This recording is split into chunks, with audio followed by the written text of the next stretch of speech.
So this is our problem number 2. Problem number 2. Okay.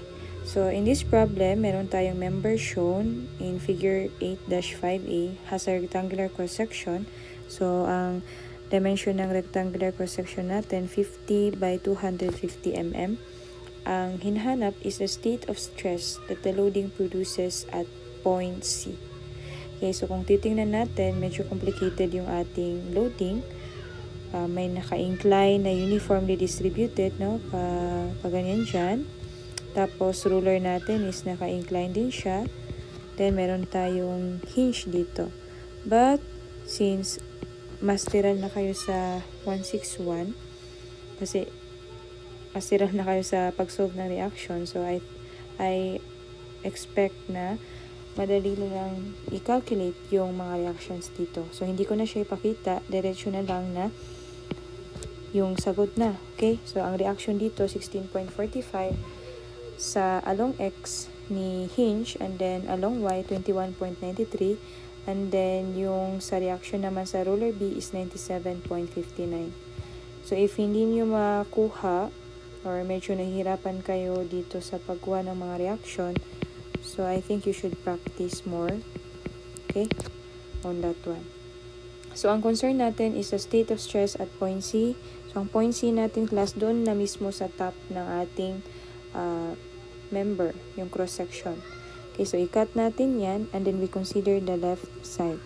Okay, so ito yung magiging itsura. Pag-cut natin and then considering the left side, of course, mayroon tayong shear force na internal, normal force, and then a bending moment.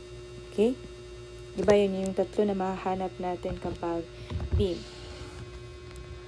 Now, kunin natin yung mga values nila, which is napag-aralan naman natin how to get this one. Yung normal force is just equals to 16.45 kilonewton, diba? Summation of forces along X. And then yung shear force naman, summation of forces along Y, equal lang yan sa 21.93. So, 21.93 kilonewton. Yung moment, yun yung i-calculate natin, it's etong force na 21.93, pa-moment natin sa cut section. So, 21.93 times 1.5. So, you will have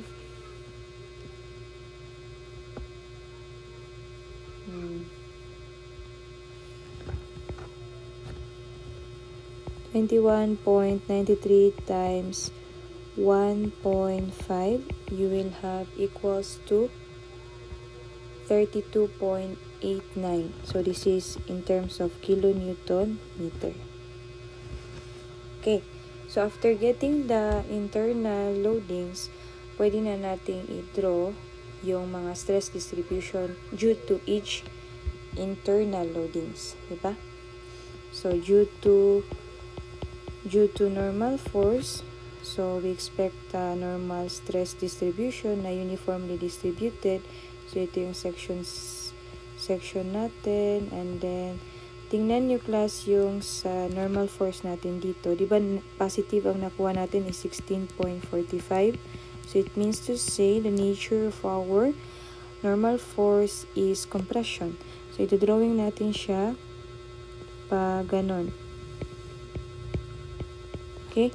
So, this is our 16.45 or yung normal force divided by area. Diba? And then, due to shear, we know that the distribution for the shearing stress is parabolic. Rectangular, magiging ganito lang siya. Okay? So, yung distribution, ito yung section, yung direction niya ba. Okay? Then, due to the bending moment, so meron tayong flexural stress, we know that it's going to be 0 at the neutral axis. And, tingnan natin yung direction ng moment natin. Happy, no? So, compression on top, and then, tension sa bottom ng ating neutral axis. So, pag ganyan, so this is our negative MC over I. Then, you have your positive MC over I. Okay? Then, isolve natin yung normal stress. You have 16.45 times 10 to the power of 3. Gandahan ko lang yung point ko. 16.45 times 10 to the power of 3. Divide natin sa area. Ano yung area natin? 0.05 times 0.25. Okay? So, you have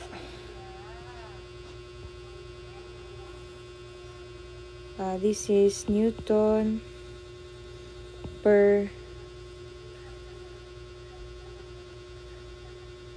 meter squared. Newton per meter squared. So, kung gusto natin maging Newton per mm squared, so, di ba ito times natin ito yung 1 meter, there is 1,000 mm. So, squared. So, magiging 131,600 divided by 1,000 squared equal siya sa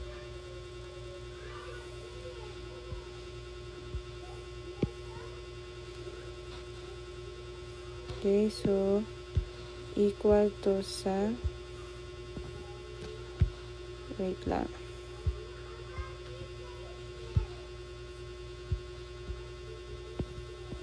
equals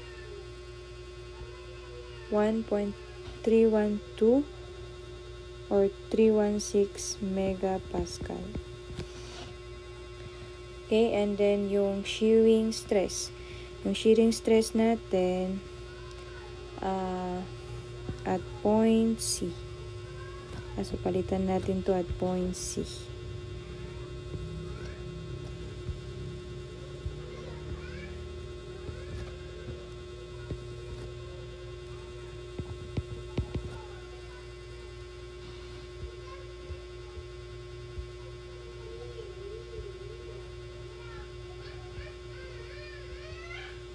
Okay, ilan yung lumabas dito kanina? Anyway, na-erase siya. Pero ito yung importante. Okay, then the shear at point C, di ba, ang ating formula, it requires VQ over IT, no? If I'm not mistaken. So, where ang Q natin is area times Y bar. But, looking at the figure, ito yung point C, doon siya sa topmost fiber. So, wala tayong area dyan. So, therefore, the shearing stress at point C, 0 siya. 0. And then, next is, due to bending moments, we have the bending stress. Bending stress. AC. Bending stress. So, yung point C natin is doon sa topmost. So, using MC over I. So, negative MC over I. Huwag muna natin lagyan ng sign. Okay, MC over I. So, ang M natin is 32.895 kilonewton meter yan. So, i-times natin ng 1,000 squared para maging Newton mm. And then, ang I natin is B, base na 0.05 times height na 0.25, a cube over 12.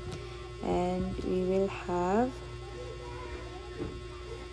equals, bakit walang mag-equals?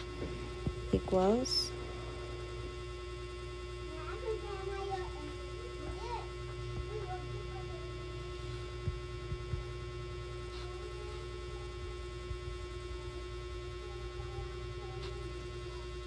all over 0.05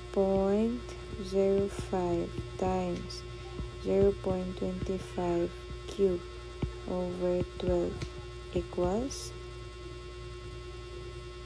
na hindi niya ma-solve. But this is equals to ako na lang mag-calculate, 32.895 times 1,000 squared, 0.05 times 0.25 cube over 12. You have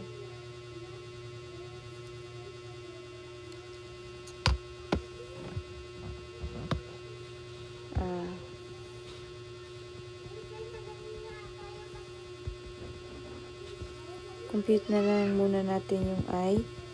Ang I is 0.05 times, diba, 0.25 i-cube. Meter ito, no? Ay, mm na lang.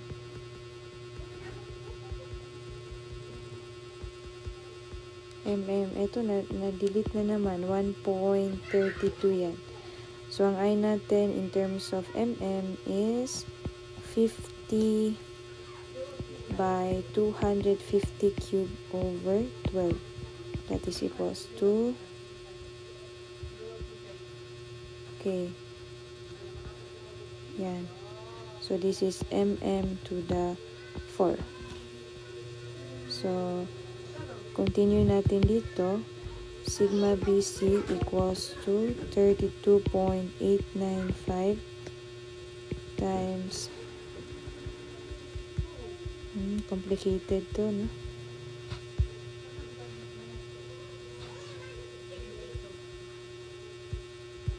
Equals 65104,166.667 mm to the 4. Then, ito, divided by 65104,166.667.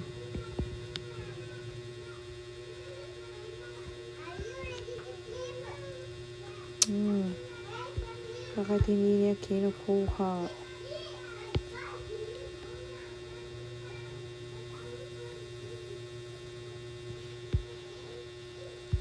Sa baba, sigma BC is, ilan yun? Our MC 32.895 times natin na 1,000 kasi kilonewton lang yan, no? Kilonewton meter, so 1,000 squared. M yan. Tapos ang C natin is, what is our C?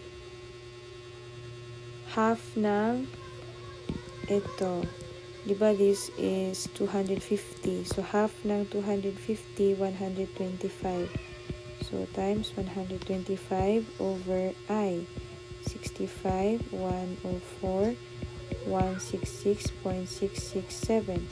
So equals. Sana gumana.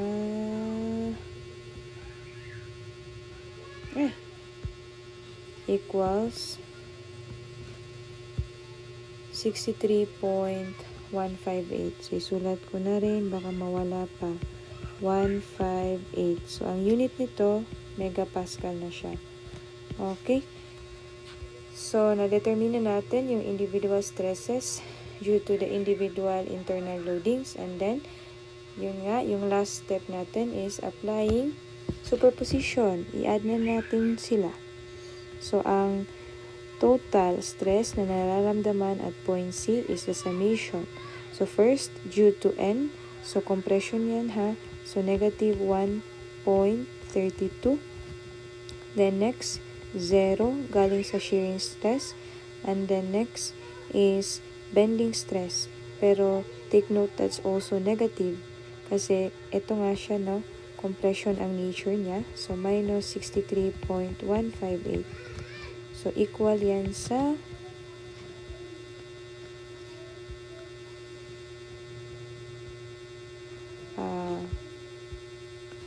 Okay, equals 1.32 minus 63.158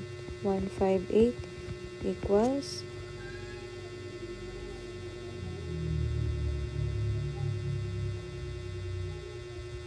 ano ba to? Sigma C equals to negative 1.32 minus plus 0 minus 63.158. So equals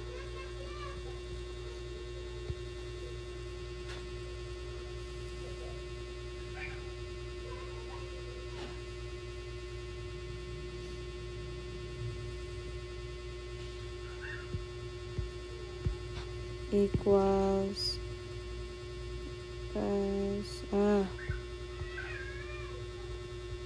63 point. Very strict siya sa point. So equals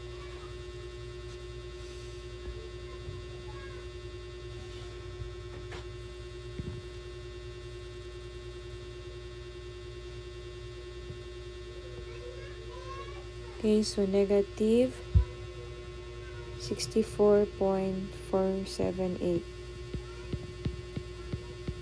So megapascal. Okay, so this is our final answer. So this is the final answer for problem number 2.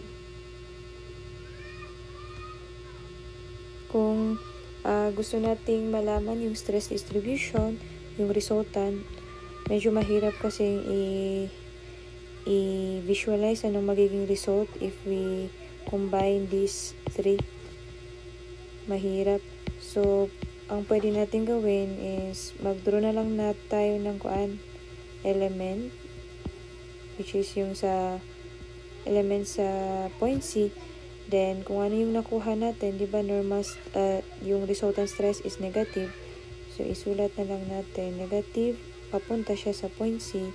So, 64.478 megapascal. So, ito yung state of stress ng ating point C. Okay? So, if you have any question, feel free to comment on the comment section for this video. So, thanks.